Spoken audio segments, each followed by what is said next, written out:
Ladies and gentlemen, we have one more preseason game of Dallas Cowboys football before we get to the regular season. With it, there are some notes that you should be aware of before going into this game so you have a proper set expectation, number one. But number two, what can we expect from our Cowboys to get this roster down to 53 men to find out who's actually going to be on the 2022 Dallas Cowboys. Now, before we get started with today's video in the Seattle Seahawks final preseason game preview, if you could do me a favor and like the video, doesn't take too long to do whatsoever, and it's greatly appreciated. Let's hit a goal of about 30 likes. Let's go for 30 likes. On top of that, subscribe if you're new, if you happen to enjoy Dallas Cowboys content, so you don't miss out on it in the future, and hit that notification bell. Now, we have had several questions start to become answered as we've gone through the preseason. Now, there are some information points that have come out since I did my last video. We have Tyler Smith not practicing due to an ankle injury. I do not expect him to play in the Dallas Cowboys final preseason game because I think that he's already asserted himself, as long as Joe Philbin will allow. But the one thing I will say is that doesn't mean we can't take our eyes off the offensive line. In fact, before I dive into that, here are the 5 things that I'm looking for with the Dallas Cowboys in their final preseason game. The O-line, the young DBs, the wide receivers, the backup quarterbacks, and the interior defensive line. These are the 5 things I want you guys to keep an eye out on. Now, the main reasoning for that is because really these are the main focal points that will make or break the season for the Cowboys in 2022. So, starting off with the offensive line. We kind of understand what our offensive line is going to look like. It's going to be Tyron Smith, Tyler Smith, probably Tyler Biadasz, Zach Martin, and Terrence Steele. With that, the guys behind them, now that we have Matt Waletzko returning from his injury, that's great, but we still don't know how he's going to look if he is the swing tackle, all right? And that is a huge, huge what if there. If the Cowboys get something out of Matt Waletzko, awesome. That's fantastic. Now you don't got to worry about going out and getting a guy and stuff like that, but if Matt Waletzko has to step in for injury, and he doesn't play well, now you really shot yourself in the foot when I still believe you need a veteran swing tackle, regardless of who you have at the young players there. At left guard, you're going to have to go with Connor McGovern if Tyler Smith isn't there, because he's the guy getting most of the reps, but I'm not buying it.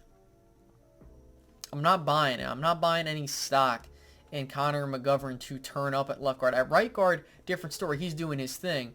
But at left guard, it's hard for him. So I'm not very much, optimistic about a Connor McGovern starting at left guard. Even though he's got all the time in the world, he could be a deficiency on that line. Now, at center, I'm not worried about if anybody goes down. Like, if Biadasz goes down with an injury, I think we're fine with Matt Farniak until proven otherwise. Right guard, you can throw in the same thing. You do have Connor McGovern as your backup, and then you kind of just go through the other backups there. Then you also have, on your right side, you have probably Josh Ball or whoever you designate the swing tackle, but that's the problem, is that you don't have a veteran swing tackle. People are talking about Isaiah Wynn from the Patriots possibly going to the Cowboys. I'm like, that isn't going to happen. We all know how this front office acts. But, then if you play him at right tackle, or you move your offensive line around, maybe you got something. But, again, I'm not trying to get too far deep into it.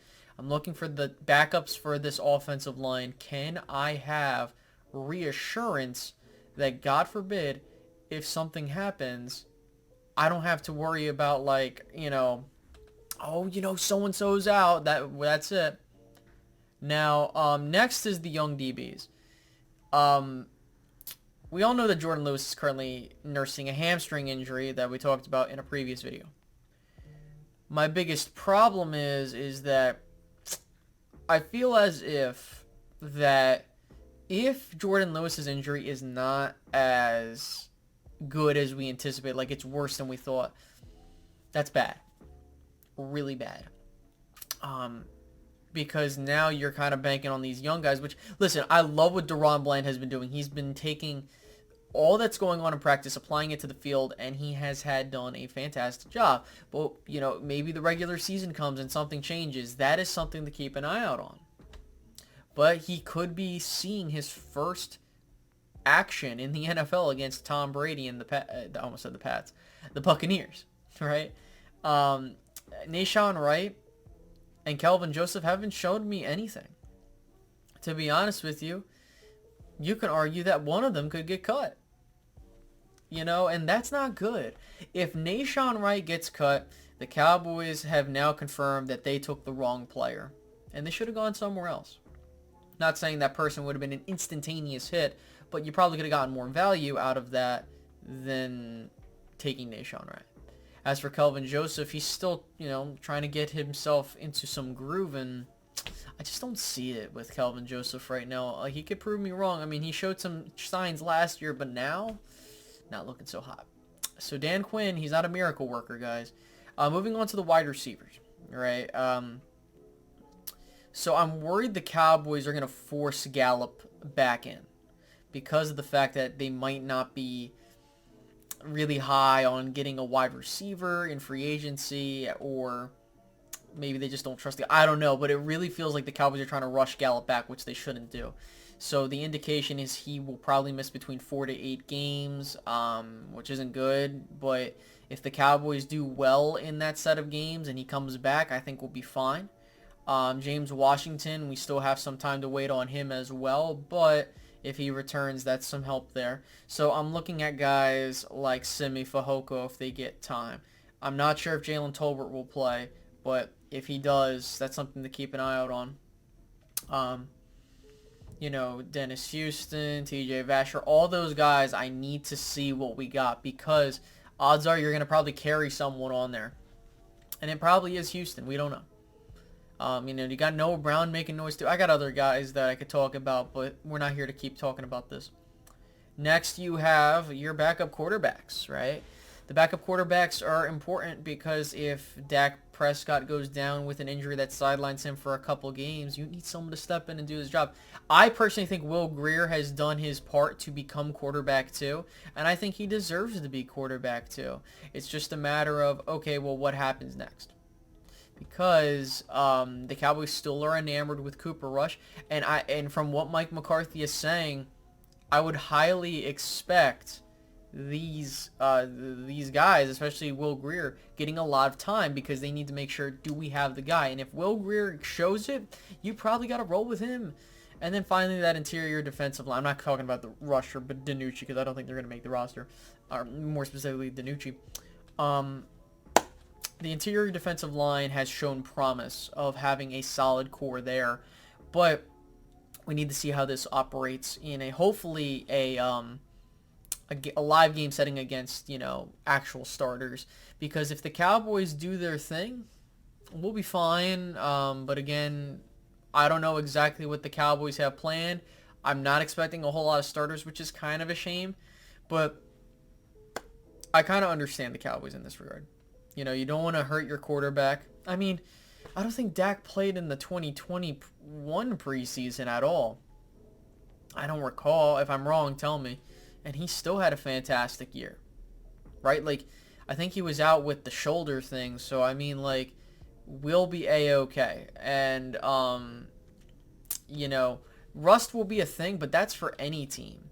But it's a matter of your coaching, and it's a matter of how your players respond to the coaching that will determine this. So I think that pretty much wraps up my thoughts for this preview for the last preseason game. I'm not sure if I'll be able to watch it live, so just keep an eye out on that.